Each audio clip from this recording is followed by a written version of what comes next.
Hi, പുതിയൊരു വീഡിയോയിലേക്ക് അവർക്കും സ്വാഗതം. കേരളത്തിൻ്റെ സെക്കൻഡ് അലോട്ട്മെൻറ്റ് സ്റ്റാർട്ട് ആയിട്ടുണ്ട്. 11-ാം തീയതി മുതൽ 18-ാം തീയതി വരെയാണ് ഓപ്ഷൻ കൺഫർമേഷൻ ആൻഡ് റീഅറേഞ്ച്മെൻറ്റിൻ്റെ സമയം തന്നിട്ടുള്ളത്. നമുക്കറിയാം, കേരളത്തിൻ്റെ അലോട്ട്മെൻറ്റ് നോക്കുകയാണെന്നുണ്ടെങ്കിൽ നമുക്ക് പുതുതായിട്ട് ഓപ്ഷൻ കൊടുക്കാൻ പറ്റത്തില്ല.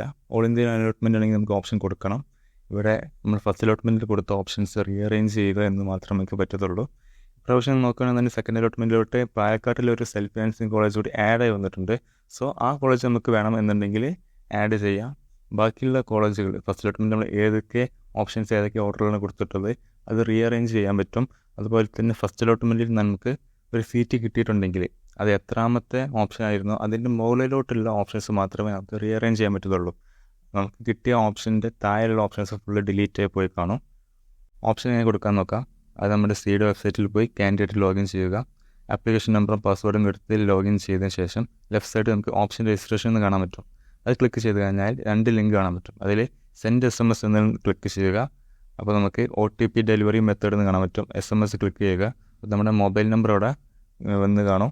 അത് സബ്മിറ്റ് ചെയ്യുക. OTP വരും. ആ OTP കൊടുത്തു കഴിഞ്ഞാൽ നമ്മൾ നേരെ ഓപ്ഷൻ കൺഫർമേഷൻ്റെ വിൻഡോയിലോട്ട് കിടക്കും. ഇവിടെ നോക്കുകയാണെന്നുണ്ടെങ്കിൽ നമുക്ക് അവൈലബിൾ ഓപ്ഷൻ ആയിട്ടുള്ളത് ഒറ്റ ഓപ്ഷനായി മാത്രമേ ഉണ്ടാവുള്ളൂ, പാലക്കാടുള്ള ഒരു കോളേജ് മാത്രം. കാരണം നമുക്ക് റീഅറേഞ്ച് മാത്രമേ ചെയ്യാൻ പറ്റത്തുള്ളൂ. ഓപ്ഷൻസ് മറ്റു കോളേജുകളൊന്നും ആഡ് ചെയ്യാൻ പറ്റത്തില്ല. സോ നമുക്കിവിടെ കറക്റ്റ്ലി സെലക്റ്റഡ് ആ ഭാഗത്ത് നോക്കുകയാണെന്നുണ്ടെങ്കിൽ നമ്മൾ ഫസ്റ്റ് അലോട്ട്മെൻറ്റിൽ കൊടുത്തിട്ടുള്ള കോളേജ് കാണാൻ പറ്റും. നമുക്കൊരു കോളേജ് അലോട്ട്മെൻറ്റ് വന്നിട്ടുണ്ടെങ്കിൽ ഇപ്പോൾ ഉദാഹരണത്തിന് ഈ ഒരു ഇത് നോക്കുകയാണെന്നുണ്ടെങ്കിൽ ഇതിൽ സെക്കൻഡ് ഓപ്ഷൻ തന്നെ ഫസ്റ്റ് അലോട്ട്മെൻറ്റിൽ കിട്ടിയിട്ടുണ്ടായിരുന്നു.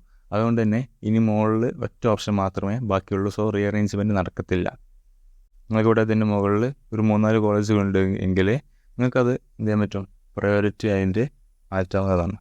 ഇതിൻ്റെ ഡേറ്റും കാര്യങ്ങളും നോക്കുകയാണെന്നുണ്ടെങ്കിൽ 11-ാം തീയതി മുതൽ 18-ാം തീയതി വരെയാണ് ഓപ്ഷൻ കൺഫർമേഷൻ ആൻഡ് റീഅറേഞ്ച്മെൻറ്റിലെ സമയം തന്നിട്ടുള്ളത്. 19-ാം തീയതി പ്രൊവിഷണൽ അലോട്ട്മെൻറ്റ് വരും. 20-ാം തീയതി ഫൈനൽ അലോട്ട്മെൻറ്റ് വരും.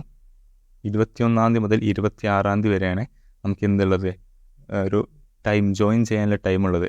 അപ്പോൾ ശ്രദ്ധിക്കേണ്ട കാര്യം വെച്ചാൽ നിങ്ങൾക്ക് ഫസ്റ്റ് അലോട്ട്മെൻറ്റിൽ ഒരു കോളേജിൽ കിട്ടിയിട്ടുണ്ട് എങ്കിൽ നിങ്ങൾ ആ കോളേജിൽ പോയിട്ട് നിങ്ങൾ ഡോക്യുമെൻറ്റ്സ് അവിടെ കൊടുത്തിട്ടുണ്ടാകും. ആ ഡോക്യുമെൻറ്റ്സ് എല്ലാം അവിടെ ആ കോളേജിൽ പോയി വാങ്ങിച്ചിട്ട് വേണം അടുത്ത കോളേജിലോട്ട് പോകാൻ. അപ്പോൾ 21-ാം തീയതി മുതൽ 25-ാം തീയതി 5 ദിവസ സമയത്തിനുള്ളിൽ ഈ 2 കാര്യങ്ങൾ നടക്കണം എന്ന് ആലോചിക്കുക. 26-ാം തീയതി അപ്രൂവൽ, അത് പിന്നെ നമുക്കുള്ള കാര്യങ്ങളല്ല, അത് കോളേജിനുള്ള കാര്യങ്ങളാണ്. And thanks for watching. Subscribe ചെയ്യാത്തവരെ സബ്സ്ക്രൈബ് ചെയ്യുക.